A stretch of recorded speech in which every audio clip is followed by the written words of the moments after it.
نا کہ مشکل وقت میں جو زبان عادی ہوگی نا وہ زبان سے جاری ہوگا۔ اب مثال دیتا ہوں، لائف میں کئی بار ایسا ہوتا ہے، کوئی ایکسیڈنٹ ہوتے ہوتے رہ جاتا ہے، کوئی ٹھوکر لگتے لگتے رہ جاتی ہے، کوئی اچانک سے گاڑی میں بریک لگتا ہے۔ اب آپ یہ دیکھیں کہ اس وقت زبان سے کیا نکلتا ہے۔ جس کی زبان پر درود و سلام رہتا ہے، اولیاء کرام کے نام رہتے ہیں، آپ دیکھیں جھٹکا لگتے ہی ان کی زبان سے زور سے نکلتا ہے، یا رسول اللہ، یا غوث پاک، لا الہ الا اللہ۔ کیوں نکلا بھائی؟ کیونکہ اندر یہ بھرا ہوا تھا، جھٹکا لگا تو وہی باہر نکلا۔ اور کچھ لوگ ایسے ہیں کہ جب ان کو دھکا لگتا ہے، جھٹکا لگتا ہے تو گالیاں نکلتی ہیں۔ ایک جملہ ہے نا بڑا مشہور، برتن سے وہی چھلکتا ہے جو برتن کے اندر ہوتا ہے۔ اب دودھ کا پیالہ لے کر جائیں، ٹھوکر لگے گی، کیا گرے گا؟ دودھ ہی گرے گا نا۔ اور اسی میں کیچڑ بھرا ہوا ہو، گندگی بھری ہوئی ہو، اب ٹھوکر لگے گی تو کیا نکلے گا؟ وہ کیچڑ نکلے گی، گندگی نکلے۔ اندر کیا بھرا ہے ہم نے؟ یہ ذکر و اذکار آپ کے اندر کو صاف کرے گا، آپ کی زبان کو پاک کرے گا۔ کئی ایسے اسلام بھائی بھی ملتے ہیں کہ حضرت کوئی طریقہ بتائیں ہماری زبان میٹھی ہو جائے، ہماری باتوں میں تاثیر آ جائے، ہم بات کریں تو لوگوں کو سمجھ آنے لگے۔ واللہ اس زبان کو اللہ اور اس کے رسول کے ذکر سے تر کرو، تمہاری باتیں میٹھی ہونا شروع ہو جائیں گی، تمہاری باتیں سمجھ آنے لگنا شروع ہو جائیں گی۔ کیونکہ یہ زبان رب کی نعمت ہے، اور نعمت کی جو قدر کرتا ہے اللہ اس نعمت میں اور برکت ڈال دیتا ہے۔ اللہ مجھے اور آپ کو اپنی زبان کا پراپر یوزج کرنے کی توفیق عطا فرمائے۔ آئیے مل کر محبت کے ساتھ درود پاک پڑھ لیں۔ صلو علی الحبیب صلی اللہ تعالی علی محمد صلی اللہ علیہ وسلم۔ میری خود انسپریشن ہے کچھ لوگوں کے بارے میں، کاروباری ہیں، کوئی بہت بڑا مذہبی نام نہیں ہے، مگر روز کے 15,000 درود پاک پڑھتے ہیں، 20,000 درود پاک پڑھتے ہیں۔ وہ پتہ کیا کرتے ہیں؟ وہ جب بات کر رہے ہوتے ہیں نا اس وقت تو وہ بات کر رہے ہوتے ہیں، مگر جب وہ سن بھی رہے ہوتے ہیں تو درود پڑھ رہے ہوتے ہیں۔ اگر آپ کا مائنڈ سیٹ بن جائے نا، آپ مثال کے طور پہ آپ میں سے کئی لوگ کمپیوٹر پر کام کرتے ہوں گے، ٹھیک ہے نا، کمپیوٹر پہ آپ کام کر رہے ہیں، جو بھی کر رہے ہیں، زبان تو فارغ ہے نا۔ اگر آپ چاہیں تو وہ زبان ذکر اللہ کرتی رہے، اللہ پر اللہ کا نام لیتی رہے، درود پاک پڑھتی رہے۔ تھوڑے دنوں کے لیے مشکل رہے گی، مگر ایک وقت آئے گا جب زبان عادی ہو جائے گی نا تو آٹومیٹکلی زبان جو ہے وہ ذکر الہی کرنے لگ جائے گی، انشاءاللہ درود پڑھنے لگ جائے گی۔ ابھی آپ کا مائنڈ سیٹ بن جائے تو انشاءاللہ زبردست ہو جائے گا۔ نعمتوں کی بات چل رہی ہے اور نعمتوں کے قدر کی بات چل رہی ہے۔ ہمارے اسلاف اپنی نعمتوں پر کس قدر حساس ہوتے تھے اور انہیں اللہ کی دی گئی نعمتوں کی قدر کتنی ہوتی تھی۔ سیدنا مالک بن انس رضی اللہ تعالیٰ عنہ فرماتے ہیں کہ حضرت سیدنا یونس بن یوسف رحمۃ اللہ تعالیٰ علیہ اپنے زمانے کے مشہور اولیاء کرام میں سے تھے، زیادہ تر وقت مسجد میں گزارتے اور اپنے رب عز و جل کی عبادت میں مشغول رہتے۔ عالم میں شباب یعنی جوانی کا عالم تھا، انہوں نے اپنی جوانی اللہ عز و جل کی عبادت کے لیے صرف کی ہوئی تھی۔ اکثر آپ میں سے بھی نوجوان ہیں، ایک مرتبہ مزے سے باہر آ رہے تھے، راستے میں ایک عورت پر نظر پڑ گئی، دل کچھ دیر کے لیے اس کی طرف مائل ہو گیا، لیکن پھر فوراً اپنے فعل پر نادم ہوئے کہ یہ میں کیا کر رہا ہوں، حرام دیکھ رہا ہوں۔ اب اللہ سے دعا کی کہ اے اللہ، اے میرے پروردگار، بے شک تو نے مجھے آنکھیں عطا فرمائیں جو کہ بہت بڑی نعمت ہے، لیکن مالک مجھے خطرہ لگ رہا ہے کہ کہیں ان آنکھوں کی وجہ سے میں عذاب میں مبتلا نہ ہو جاؤں، یہ آنکھیں مجھے ہلاک نہ کر دیں۔ اے میرے پروردگار، میری آنکھیں واپس لے لے، میری آنکھوں کی بینائی سلب کر لے۔ اللہ سے دعا کی، جیسے ہی دعا سے فارغ ہوئے آپ کی آنکھیں چلی گئیں۔ اب آپ نے کیا کیا؟ نماز تو پڑھنی تھی، مسجد تو جانا تھا، عبادت گزار تھے، اپنے بھتیجے کو ساتھ رکھ لیا کہ اب وہ نماز کی اوقات میں مسجد لے جائے، کوئی کام ہو تو وہ کام کر دے۔ وہ مسجد میں چھوڑ دیتا اور بچوں کے ساتھ کھیلنے چلا جاتا، آپ مسجد میں ہوتے، عبادت کرتے۔ ایک دن ایسا ہوا آپ مسجد میں بیٹھے تھے تو اپنے جسم پر آپ کو کوئی چیز رینگتی ہوئی نظر آئی، محسوس ہوئی۔ اب آپ کو تو سمجھ نہیں آ رہا تھا وہ کیا ہے، آپ نے بھتیجے کو آواز دی، وہ بچوں میں کھیلنے گیا ہوا تھا، کوئی ہیلپ آؤٹ نہیں کر پا رہا تھا، آپ پریشان ہو گئے۔ آپ نے پھر اللہ کی بارگاہ میں دعا کی، اے اللہ تو نے مجھے آنکھوں سے نوازا، بہت بڑی نعمت تھی، مجھے خوف ہوا کہ کہیں میں ان آنکھوں سے گناہ نہ کر بیٹھوں، عذاب میں مبتلا نہ ہو جاؤں۔ میں نے دعا کی، تو نے میری آنکھیں واپس لے لیں، مگر مولا اب مجھے خوف یہ ہے کہ اگر میری آنکھیں نہ آئیں تو یہ میری آزمائش میرے لیے رسوائی کا باعث نہ بن جائے۔ میرے مولا کرم کر دے، مجھے اس مصیبت سے بھی بچا لے، میری آنکھیں واپس لوٹا دے۔ اب بھی آپ نے دعا کی، اللہ نے آنکھیں واپس لوٹا دی۔ اچھا، یہ ایک بزرگ کا واقعہ اور ان کی سوچ ہے ان کی اچھا اللہ کی بارگاہ میں مقبول کیسے ہیں کہ دعا کرتے ہیں تو آنکھیں چلی جاتی ہیں، دعا کرتے ہیں تو واپس مل جاتے ہیں. ایسا مقبول بندہ. اور اس کے خوف خدا کا عالم یہ ہے کہ ایک غفلت ہوئی اور اتنی بڑی شرمندگی. آج میں اور آپ سوچیں کہ اللہ نے مجھے اور آپ کو کتنی نعمتیں دی ہیں. یہ آنکھیں، یہ دل، یہ زبان ہم کن کاموں میں استعمال کر رہے ہیں؟ وہ پنجابی شاعر کہتے ہیں نا، اس لیے تھوڑی دی یہ چیزیں کہ بندہ ان سے حرام کرے. وہ کہتے ہیں دل یاد لئی بنایا اے تعریف لئی زبان،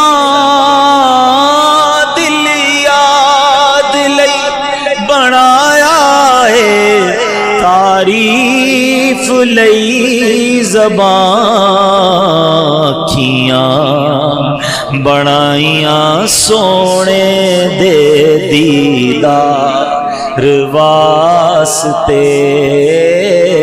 اکھیاں بنائیاں سونے دے دیدار.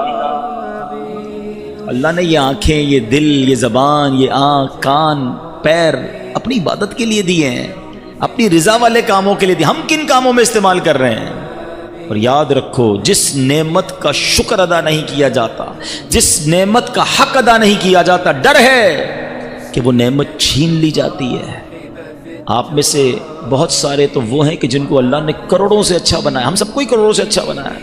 کئی وہ ہیں جو بڑی اچھی پوسٹ پہ ہیں، کئی وہ ہیں جو بڑے اچھے ادارے میں ہیں، کئی وہ ہیں جو بڑی اچھی سیلری اون کرتے ہیں. مگر سوچیں ان تمام نعمتوں کے بعد میرا اللہ کی بارگاہ میں انداز کیا ہے؟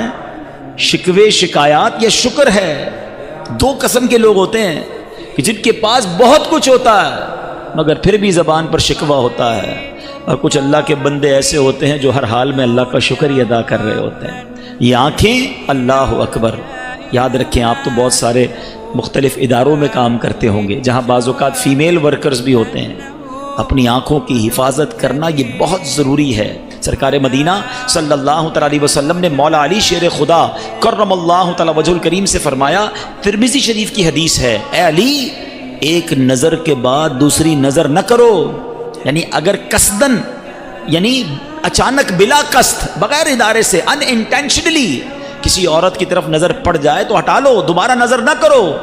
کہ پہلی نظر جائز ہے، دوسری نظر جائز نہیں. اب شیطان ہے نا، اس میں کہتا ہے پہلی نظر نہ ہٹاؤ، دیکھتے رہو پہلی باری میں، وہ تو جائز ہے.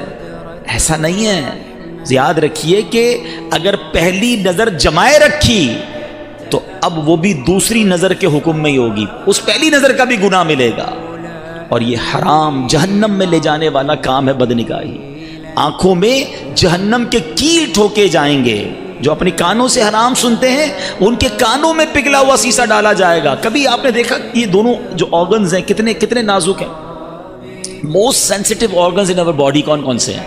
اگر اس کو آپ دیکھیں نا، آپ سرما لگاتے ہیں، ہاتھ کانپ رہا ہوتا ہے کہ یار یہ سلائی ذرا زور سے لگ گئی نا تو آنکھ بڑی نازک ہے، درد ہو جائے گا، سرخ ہو جائے گی. جو موٹر سائیکل چلاتے ہیں ان کو پتہ ہے کبھی کوئی چھوٹا سا تنکا چلا جاتا ہے آنکھ میں، جان نکل جاتی ہے. یہی کان ایئر بڈ استعمال کرتے ہیں، تھوڑا سا زور سے کرے تو درد شروع ہو جاتا ہے، اتنے نازک ہیں. اگر جہنم کے کیل ٹھوکے گئے، یہ جہنم کی آگ ڈالی گئی تو کدھر جائیں گے؟ تو ہمیں اللہ کی نعمتوں کی قدر کرنی ہے. آنکھیں اللہ نے دی، کان اللہ نے دیے، زبان اللہ نے دی، ہاتھ اللہ نے دیے، پیر رب نے دیے، پھر اس کے ساتھ اللہ نے بہترین روزی دی، علم عطا کیا، آپ کو معاشرے میں عزت دی ہے، اور سب سے بڑھ کر تو رب نے مسلمان بنایا ہے. ہم ان نعمتوں کے بارے میں کیا اپنا انداز اپنائے ہوئے ہیں؟ یاد رکھیے رب کریم. اچھا پھر اللہ کریم کو بندہ کون سا پسند ہے؟ بدقسمتی سے ہم دونوں معاملے میں الٹے چلتے ہیں. حالانکہ مسلمان کا، مومن کا حال روایتوں میں آیا بڑا نرالا ہے. اس کے فائدے ہی فائدے ہیں. وہ تکلیف میں ہوتا ہے تو صبر کرتا ہے، صبر کرتا ہے تو کیا ہوتا ہے؟ ان اللہ مع الصابرین، اللہ کی رحمت ساتھ ہو جاتی ہے. نعمت میں ہوتا ہے تو شکر کرتا ہے، پھر کیا ہوتا ہے؟ لئن شکرتم لازیدنکم، تم میرا شکر ادا کرو میں تمہیں اور عطا کروں گا.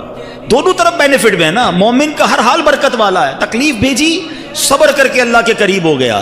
نعمت بھیجی، شکر کر کے اللہ کے قریب ہو گیا.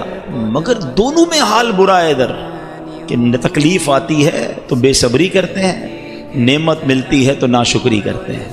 ذرا سنیے گا کہ حدیث پاک ہے کہ 3 روایتیں ہیں، ایک روایت سنتے ہیں، اس میں سے 2 آوازوں پر دنیا و آخرت میں لعنت ہے۔ کون سی 2 آوازیں ہیں؟ نمبر 1، نعمت کے وقت باجا، مصیبت کے وقت چلانا۔ یہ کتنی عجب بات ہے کہ نعمت ملتی ہے تو ناچ گانے میں پڑ جاتا ہے، اللہ کو نافرمانی، اللہ کی نافرمانی میں پڑ جاتا ہے، مصیبت آتی ہے تو چلانے میں لگ جاتا ہے۔ یہ دونوں ہی غلط کام ہے۔ میری یوں سمجھیے کہ آج کل میں کئی بیانات میں ذکر کرتا رہتا ہوں، میرے یوں سمجھیے کہ دل میں درد ہے، اللہ کرے کہ اس درد کو میں آپ تک صحیح طریقے سے ٹرانسمٹ کرنے میں کامیاب ہو جاؤں۔ مجھے ایک بات آج تک سمجھ نہیں آئی کہ شیطان نے گیم کتنا بڑا کیا ہمارے ساتھ، کہ اس نے سیلیبریشن کو، ہماری خوشیوں کو ٹیگ کر دیا ہے اللہ تعالیٰ کی ناراضگی کے ساتھ۔ جب بھی ہم خوشی منائیں گے، whenever we try to celebrate anything، استغفر اللہ، we disobeying the commandments of Allah سبحانہ و تعالیٰ۔ ہم اس وقت اللہ کی جو اللہ کی طرف سے احکامات ہیں اس کو نافرمانی کرنے میں لگ جاتے ہیں۔ حالانکہ کتنی بری بات ہے اور عقل کے بھی خلاف ہے۔ مثال کے طور پہ آپ کسی کمپنی میں کام کرتے ہیں، کوئی باس آ کر آپ کو کہتا ہے بیٹا آج آپ نے بڑا اچھا کام کیا، آج سے آپ کی سیلری ڈبل۔ اب آپ کیا کہیں گے؟ تھینک یو سر، جزاک اللہ۔ اب آپ اور مستعدی کے ساتھ اور اچھے انداز سے آفس میں کام کریں گے، آج آپ کو بونس دیا جا رہا ہے، آپ اس کے بعد اور اس کا جناب گریٹفل ہو جائیں گے۔ یہی دنیا کا دستور ہے کہ جو آپ کے ساتھ احسان کرتا ہے آپ اس کا شکریہ ادا کرتے ہیں۔ مگر ہمارا معاملہ ہی کچھ اور ہے۔ اللہ جب نعمت دیتا ہے ہم اسی نعمت کے ملنے کی خوشی میں اللہ کو ناراض کرتے ہیں۔ یہ کتنی بڑی بے وقوفی ہے۔ آپ کہیں گے نہیں جناب ہم ایسا نہیں کرتے، چلیں 2-3 ایگزامپلز دے دیتا ہوں۔ شادی کتنی بڑی نعمت ہے، پوچھو ان سے، ان ماں باپ سے جن کے بچوں کی شادیاں نہیں ہو رہی، بلکہ آپ میں سے کئی ہوں گے جو ارمان دل میں سجائے بیٹھے ہوں گے، لیکن جب شادی ہوتی ہے کیا کرتے ہیں؟ اللہ کو خوش کرتے ہیں، ناراض کرتے ہیں۔ ناراض کرنے والا کون سا کام ہے جو شادی میں نہیں ہوتا؟ ناچ گانے، ڈھول تماشے، آتش بازی، رنگ پارٹیاں، معاذ اللہ۔ اب تم کہتے ہو یار اللہ نے نعمت دی، اللہ ہی کو ناراض کر رہے ہیں۔ اور ہم نے دیکھا ہے کچھ لوگ کہتے ہیں یار بچے کی شادی پر لاکھوں روپے خرچ کیے مگر وہ شادی کے بعد خوش نہیں ہیں، لڑائی جھگڑے ہیں، اولاد نہیں ہو رہی۔ یار تم نے اللہ کو ناراض کرنے والا کون سا کام تھا جو نہیں کیا تھا؟ اب کیسے اللہ سے رحمت کی اور نعمت کی اور برکت کی امید رکھ رہے ہو؟ اسے تو غضبناک کر دیا نا تم نے۔ اچھا یہی شادی کے بعد بچہ ہو گیا، بچے کی برتھ ڈے منانی ہے، خوشی منانی ہے، کیا کریں گے؟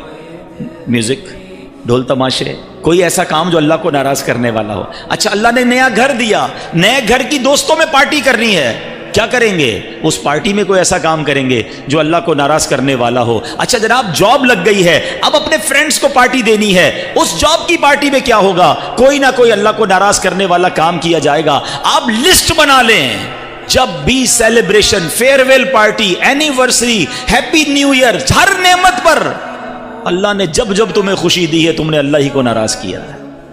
پھر کہتے ہو میری نعمتیں نہیں بچتی۔ یہ کیسی خوشی ہے یار؟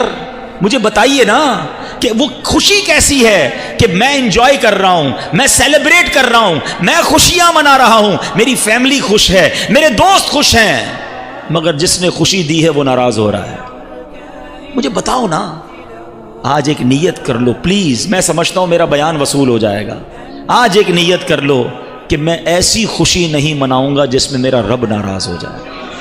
میں ہر بار ایسے خوشی مناؤں گا۔ خوشی منانے سے کوئی منع نہیں کر رہا، آپ بالکل بچے کی برتھ ڈے منائیں، بالکل شادی میں کھانا کھلائیں، بالکل جناب آپ اپنے نئے سال کی خوشی منانی ہے منائیں، آپ کو جو اللہ نے نعمت نیا گھر لیا دعوت کھلائیں، اچھے کپڑے پہنے، اچھے کھانے بنائیں، کس نے منع کیا ہے؟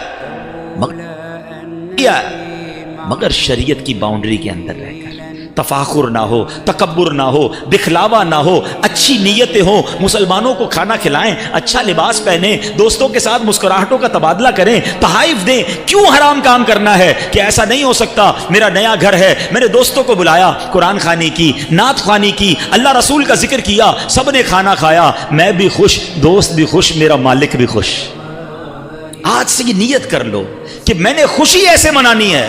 یہ نوجوان ہے نا، آپ کو اسٹینڈ لینا پڑے گا۔ آپ اپنے والدین کو بتا دیں کہ میری شادی میں کوئی اللہ کی ناراضگی والا کام نہیں ہوگا۔ اس کا میں آپ کو نقصان بتاتا ہوں۔ آپ کس کے لیے کریں گے یہ سارا؟ دولہا تھوڑی ناچتا ہے، دولہا تھوڑی یہ سارے کام کر رہا ہوتا ہے، اس کے دوست کر رہے ہوتے ہیں نا۔ آپ کو پرابلم کیا ہے؟ یار دوست کیا کہیں گے، کوئی اللہ گلہ نہیں، کوئی حرام کام نہیں ہے، رشتہ دار کیا کہیں گے۔ مجھے ایک بات بتاؤ، شادی کے بعد لائف کس کو گزارنی ہے؟ آپ کو۔ اپنی وائف کے ساتھ، اپنے بچوں کے ساتھ، آنے والی نسلوں کے ساتھ زندگی تم نے گزارنی ہے، اور تم اس زندگی کو گزارنے کے ابتدا میں اپنے رب کو ناراض چند دوستوں کے لیے کر رہے ہو۔ وہ دوست چلے جائیں گے، برباد تم ہو جاؤ گے، ناراض رب تم سے ہو جائے گا۔ مجھے نہیں کرنی ایسی خوشی چند دوستوں کی خاطر، چند رشتہ داروں کی خاطر، چند جناب رسم و رواج کی خاطر کہ میرا مالک ہی مجھ سے ناراض ہو جائے۔ آج یہ اصول بنا لو زندگی کا کہ جب خوشی منانی ہے ایسی منانی ہے کہ رب کو بھی راضی کرنا۔ میں ایک صاحب سے ملا، بڑا کمال کا کام کیا انہوں نے، بہت اللہ نے نوازا ان کو۔ کہتے ہیں میں جب بھی اپنے ایک بچے کی شادی کرتا ہوں نا، ساتھ 4 غریب بچوں کی شادیاں بھی کر دیتا ہوں۔ میں کوئی ہلا گلا نہیں کرتا، کوئی فنکشن نہیں کرتا، 4 غریب بچوں جوڑوں کو بلاتا ہوں، ان کے سارے جو بھی خرچے ورچے پورے دے دیتا ہوں، اور اللہ سے دعا کرتا ہوں اللہ ان 4 جوڑوں کی برکت سے میرے بچوں کو خوشیاں عطا فرما۔ دیٹس دا وے۔ مناؤ نا خوشی، کس نے منع کیا ہے؟ اسلام میں انجوائمنٹ منع نہیں ہے، سیلیبریشن منع نہیں ہے، خوشی منع نہیں ہے، لیکن ایک باؤنڈری ہے نا، اس باؤنڈری سے۔ اچھا یہ باؤنڈری پتہ نہیں کیوں لوگوں کو بری لگتی ہے۔ آپ کی آفس کی باؤنڈریز ہوتی ہیں، آپ کے آفس کے رولز ریگولیشن ہوتے ہیں، اس ٹائم پر آنا ہے، اس ٹائم پر جانا ہے، یہ بولنا ہے، یہ نہیں بولنا ہے۔ کئی ملکوں کی باؤنڈری ہوتی ہے کہ ملک کے اندر فلاں حکومت کے خلاف، فلاں ادارے کے خلاف بات نہیں ہوگی۔ جب اس ملک میں رہ کر ملک کے قانون پر عمل کرنے کے لیے آپ تیار ہیں، کمپنی میں جا کر کمپنی رولز کو فالو کرنے کے لیے تیار ہیں، ایون یونیفارم کو فالو کرنے کے لیے تیار ہیں، مسلمان ہو کر اسلام کے رولز فالو کرنے کے لیے تیار نہیں ہیں۔ عجب مذاق بنا ہوا ہے۔ میں پہلے مسلمان ہوں، نبی پاک کا امتی ہوں، اور واللہ یہ بھی شیطان کا وار ہے، یار وہ والی انجوائمنٹ نہیں کرتے تو مزہ نہیں آتا۔ ارے مسئلہ یہ ہے کہ تم نے گناہوں کی لذت دیکھی ہے، تم نے ذکر اللہ کی لذت دیکھی نہیں ہے۔ جس نے ساری رات شراب کی لذت دیکھی ہے اس نے تہجد کے سجدوں کی لذت دیکھی نہیں ہے۔ جس نے محبوب کی غزلوں کی جناب لذت دیکھی ہے اس نے مدینے کی یاد میں رونے کی لذت دیکھی نہیں ہے۔ اس طرف آ جاؤ، زندگی نور علی نور ہو جائے گی۔ اللہ مجھے اور آپ کو اپنی اللہ کو راضی کرنے والے اعمال کرنے کی توفیق عطا فرمائے۔ تو میں چند باتیں اسٹارٹ میں اس لیے لایا تھا کہ کچھ مدنی پھول اپنی نعمتوں کے شکرانے کے حوالے سے، اور اسی طرح جب کوئی تکلیف آ جائے، کوئی امتحان آ جائے تو شکوہ نہ کریں، شکایت نہ کریں، زبان پر صبر رکھیں۔ اللہ نے پھر بھی آپ کو کروڑوں سے اچھا بنایا ہے۔ کبھی کے دن بڑے ہوتے ہیں، کبھی کی راتیں بڑی ہوتی ہیں، ہر رات کے بعد صبح ہے، ہر دھوپ کے بعد چھاؤں ہے۔ تھوڑے دنوں کے لیے تمہیں آزمایا گیا ہے اور اسی آزمائش میں تم فیل ہو گئے ہو۔ ایک طرف تو نعرہ لگاتے ہیں کہ میں پنجتن کا غلام ہوں، اور پنجتن پاک کو تو کیسا آزمایا گیا، ان کی زبان پر تو شکوہ نہیں تھا۔ آج تھوڑی بیماری، تھوڑی قرضہ، تھوڑی روزی میں اگر تنگی آئی، جاب تھوڑے دنوں کے لیے چھوٹ گئی تو تمہاری زبان پر شکوہ ہے۔ یہ انداز درست نہیں ہے۔ شاعر کہتے ہیں نا، زبان پر شکوائے رنج و علم لایا نہیں کرتے، زبان پر شکوائے رنج و علم لایا نہیں کرتے، نبی کے نام لیوا غم سے گھبرایا نہیں کرتے۔ تو گھبرانا نہیں ہے، آزمائش آئے اٹینشن میں آ جائیں، میرا وقت آ گیا ہے، ایگزامینیشن آ گیا ہے، اور اب مجھے اس ایگزام پر پورا اترنا ہے، کیونکہ قرآن کہتا ہے وَلَنَبْلُوَنَّكُمْ بِشَيْءٍ مِّنَ الْخَوْفِ وَالْجُوعِ وَنَقْصٍ مِّنَ الْأَمْوَالِ وَالْأَنفُسِ وَالثَّمَرَاتِ۔ قرآن نے تو لسٹ بھی دے دی ہے، ہم ان قریب تمہیں آزمائیں گے، بھوک کے ذریعے، کاروبار بھی کم ہوں گے، کچھ جان میں بھی پرابلم آئے گی، بیماری بھی آئے گی، کچھ بچوں کے بھی مسائل آئیں گے، تمہارے پھل باغات اور مال کم ہو جائیں گے، مگر جو اس کے بعد صبر کریں گے، آگے قرآن کہتا ہے ریوارڈ کیا ہے، وَبَشِّرِ الصَّابِرِينَ، خوشخبری ہے صبر والوں کے لیے، الَّذِينَ إِذَا أَصَابَتْهُمْ مُصِیبَةٌ، جب مصیبت میں گرفتار ہوتے ہیں تو کہتے ہیں قَالُوا إِنَّا لِلَّهِ وَإِنَّا إِلَيْهِ رَاجِعُونَ، ہم اللہ ہی کی طرف سے آئے ہیں، اللہ ہی کی طرف لوٹنا ہے۔ تو صبر والے بن جائیں، شکر والے بن جائیں، زندگی کے مزے لیں گے، ہمیشہ خوش رہیں گے۔ اللہ مجھے اور آپ کو صابرین اور شاکرین میں شامل فرما دے۔ پیارے اسلامی بھائیوں، چونکہ ماشاءاللہ آپ دعوت اسلامی کے مرکز میں آئے ہیں، دعوت اسلامی 80 سے زائد شعبہ جات میں دین متین کی خدمت کر رہی ہے، اور اس میں ایک بڑا ہی کمال کا شعبہ FGRF، ویلفیئر ڈویژن آف دعوت اسلامی، یہ الحمدللہ بڑے کمال کے ساتھ دین متین کی خدمت کر رہا ہے، سرکار علیہ الصلوۃ والسلام کی دکھیاری امت کی خدمت کر رہا ہے۔ اور یہ نیو بورن بیبی کہہ سکتے ہیں آپ اس کو. ابھی 2 سال آلموسٹ پورے ہونے جا رہے ہیں اور یہ 1.5-2 سال میں جو اس نے پوری دنیا میں شہرت حاصل کی ہے اور جو سگنیفیکنٹ اس نے کام کیے ہیں وہ ہماری نگاہوں کے سامنے ہیں. یہ یاد رہے کہ دعوت اسلامی بہت سارے ویلفیئر کے کام بہت عرصے سے کر رہی ہے جو پکچر میں نہیں تھے, جو لوگوں کو بتاتے یہ سمجھے کہ ان کے سامنے نہیں آئے تھے. جب 2005 میں کشمیر کا زلزلہ آیا تھا تو اس وقت الحمدللہ آپ کی ہماری دعوت اسلامی نے وہاں بھی اس زمانے میں 2005 میں 17 کروڑ روپے کی کم و بیش اجناس رقوم اور سامان بھیجا تھا. تو اب 2005 کے 17 کروڑ اگر آج دیکھنے جائیں تو میرا خیال ہے وہ کئی ارب کے برابر ہو جائیں گے. تو اس زمانے میں دعوت اسلامی نے کام کیا تھا. اس کے بعد کئی کام ہوتے رہے, سیلاب آتے رہے, دعوت اسلامی والے جا کے مدد کرتے رہے. مگر کووڈ جب آیا تو ہم نے ریئلائز کیا کہ جیسے روٹس ہمارے ہیں ایچ اینڈ ایوری سٹی, ہم کہہ سکتے ہیں کہ تقریباً ہر ولیج میں, پاکستان کے کونے کونے میں اور پھر دنیا کے کئی ملکوں میں ہماری ایک شاندار پریزنس ہے. تو اگر ہم ویلفیئر کا کام کرتے ہیں تو جناب کام بڑا اچھا ہو سکتا ہے. وہ سرکار کی امت پریشان تھی صلی اللہ تعالیٰ علیہ وسلم. اور ایک بات اور یاد رہے کہ جب کووڈ آیا تھا نا, وہ مہینہ رجب کا مہینہ تھا. پڑھے لکھے لوگ موجود ہیں, ہر ریلیجس آرگنائزیشن کے لیے رجب, شعبان اور رمضان یہ پیٹرول بھروانے کا مہینہ ہوتا ہے. اسی مہینوں میں آپ کو اپنا ڈونیشن جمع کرنا ہوتا ہے پورے سال گاڑی چلانے کے لیے. اور یہ رجب کے مہینے میں جناب کووڈ آ گیا. ہماری ویسی پوزیشن, ہم پریشان ہو گئے کہ مارکیٹیں بند ہو گئیں, دکانیں بند ہو گئیں, ہمیں چندہ کدھر سے ملے گا. اور اس دوران لوگ اور پریشان ہو گئے کھانے پینے کے معاملے میں. اللہ پیر و مرشد کو سلامت رکھے. آپ نے کہا دعوت اسلامی کی خیر ہے, دعوت اسلامی والے باہر نکلیں, پہلے سرکار کی امت کی مدد کریں. ہم نے ڈونیشن جمع کرنا شروع کیا, راشن جمع کرنا شروع کیا. اور الحمدللہ آپ کو جان کر خوشی ہوگی کہ اس وقت سے لے کر اب تک تقریباً 90 لاکھ 9 ملین سے زیادہ مسلمانوں تک پکا ہوا کھانا, راشن اور کیش دعوت اسلامی پہنچا چکی ہے. اور یہ آج روزانہ کام یہ جاری ہے, اب بھی جاری ہے. اچھا یہ تو ایک سیکٹر ہو گیا, فوڈ سیکٹر ہو گیا. اس کے بعد پھر تھیلیسیمیا کا پرابلم آیا. اس میں ماشاءاللہ آپ کی مجلس کا بھی بڑا, ڈاکٹر مجلس کا بھی بڑا کردار رہا. اور اب تک آلموسٹ 50,000 کے قریب ہم پہنچ گئے ہیں. 50,000 بلڈ بیگز. اور میں یہ سمجھتا ہوں 50 کروڑ روپے جمع کرنا آسان ہے, 50,000 لوگوں کو خون دینے کے لیے راضی کرنا یہ آسان نہیں ہے. اور یہ کمال ہے دعوت اسلامی کا. میں کل رات بھی گیا تھا, یہاں بہادر آباد میں بلڈ کیمپ لگا ہوا تھا. تو اس کا مطلب یہ کہ یہ کنٹینیو پروسیس اب جاری ہے. ہم نے آفر کی ہوئی اداروں کو کہ جب بھی ان بیچاروں مریض بچوں کو ضرورت پڑے ہم اس کے لیے کھڑے ہیں. تو الحمدللہ FGRF کے اسلام بھائی یہ بلڈ کا کام کر رہے ہیں. اچھا پھر یہ جو راشن کی تقسیم اور کیش اور یہ جو امداد ہوئی نا, یہ صرف پاکستان میں نہیں ہوئی, کیونکہ ہماری روٹس تو آل اراؤنڈ دا ورلڈ ہیں. تو ہمیں تو اطلاعات آنے لگی کہ UK میں, ایون UK میں, حالانکہ وہ مالدار ملک ہے, لیکن لوگ گھروں میں قید ہو گئے. کچھ لوگ بوڑھے بزرگ گھر میں اکیلے رہتے تھے, وہ باہر نہیں نکل پا رہے تھے, ان کو کھانا کون پہنچائے گا. تو ہم نے ان کے ڈور اسٹیپ تک کھانا پہنچانا شروع کیا. ڈرائیو تھرو افطار کا ہم نے پلان کیا. ترکی میں, نیپال میں, بنگلہ دیش میں, نیروبی کینیا میں, دنیا کے کئی ملکوں میں الحمدللہ یہ راشن کی تقسیم ہوئی اور امداد کی تقسیم ہوئی اور ابھی تک جاری ہے. کئی ملک ابھی بھی کبھی کبھی لاک ڈاؤن میں چلے جاتے ہیں, پھر وہاں سے ہمیں امداد کی اپیل آتی ہے تو ہمیں وہاں ترکیب بنانی پڑتی ہے. دعوت اسلامی کا ویلفیئر کیوں باقی ویلفیئر سے الگ ہے؟ That is the big question. ٹھیک ہے, دیکھیں سب سے بڑا مسئلہ ویلفیئر کے لیے یہ ہوتا ہے, آرگنائزیشن جو جتنی بھی ویلفیئر ہیں ان کے پاس کارکنان نہیں ہوتے, وہ امپلائیز رکھتے ہیں. ویلفیئر کے پاس کون کارکن ہوگا بھائی؟ جتنا کھانا بانٹنا ہے اتنے بندے چاہیے ہوں گے, ڈرائیور الگ رکھنا پڑے گا, ہیلپر الگ رکھنا پڑے گا, جا کر بانٹنے والے الگ رکھنے پڑیں گے, پکانے والے الگ. جو بھی ان کو کام کرنا ہے اس کے لیے ان کی ایڈمنسٹریشن کاسٹ بہت بڑھ جاتی ہے. یعنی کئی ویلفیئر کے جب آڈٹ ہوئے تو پتا چلا کہ ان کی ایڈمنسٹریشن کاسٹ جو ہے وہ 30-40 کہاں تک کہ 50% بھی ہے. 50% تو چیریٹی کا پہلے کاسٹ انتظامات پہ چلا جائے گا. یعنی دوسرے لفظوں میں اگر کوئی 1 لاکھ روپے چیریٹی کو دیتا ہے تو غریب تک 50,000 پہنچے گا, 50,000 باقی تو ان کی ایڈمنسٹریشن کاسٹ میں لگ جائے گا.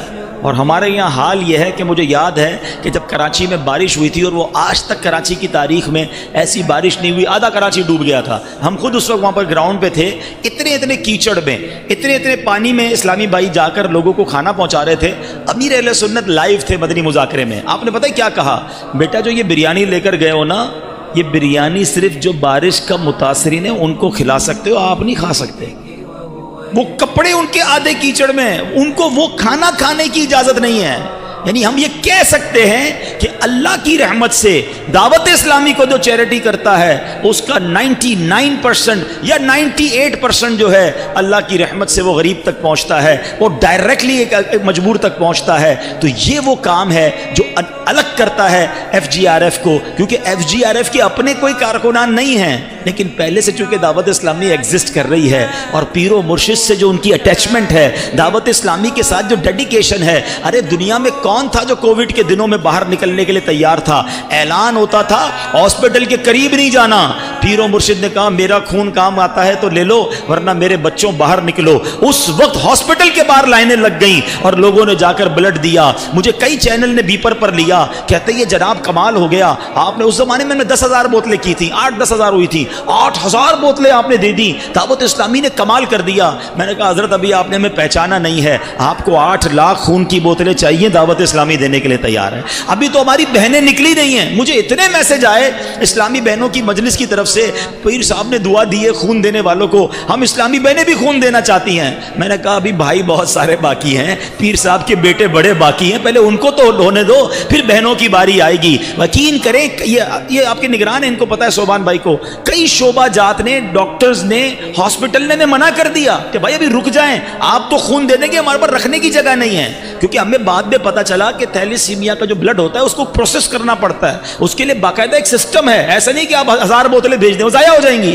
ان کے پاس جتنی کیپیسٹی ہے ہم نے اتنی بوتلیں دینا شروع کی. تو کہنے کا مقصد یہ ہے کہ FGRF کو جو ایج حاصل ہے کہ جو ڈیڈیکیشن لوگوں کی ہے، جو بھروسہ ہے، جو اعتماد ہے. اب دیکھیں نا، اب یہی کام ہو رہا تھا، ہمیں جب اندازہ ہوا کہ اتنا زبردست فیڈ بیک، اتنا زبردست لوگوں کا ہم پر بھروسہ، تو کیوں نہ کچھ اور کیا جائے. پھر جب غور کیا کہ کلائمیٹیکلی جو ڈس آرڈر چل رہا ہے، جو موسمی حالات تبدیل ہو رہے ہیں، اس کو کاؤنٹر کرنے کے لیے ضروری یہ ہے کہ پلانٹس لگائے جائیں. دعوت اسلامی تو تبلیغی تحریک تھی، مگر جب ملک و قوم کو ضرورت ہے، اور سبحان اللہ پودے لگانا تو میرے آقا کی سنت ہے. سیدنا سلمان لگایا تھا، ویر اہل سنت نے اعلان کیا پودے لگاؤ. پاکستان کی تاریخ میں الحمدللہ انوکھا کام دعوت اسلامی نے کیا، اور کیا خوبصورت نعرہ مرکز نے ہمیں دیا، پودا لگانا ہے، درخت بنانا ہے. صرف پودے نہیں لگانے، آپ یقین کریں میں 1 کروڑ پودے آپ کو 1 مہینے میں لگا سکتا ہوں.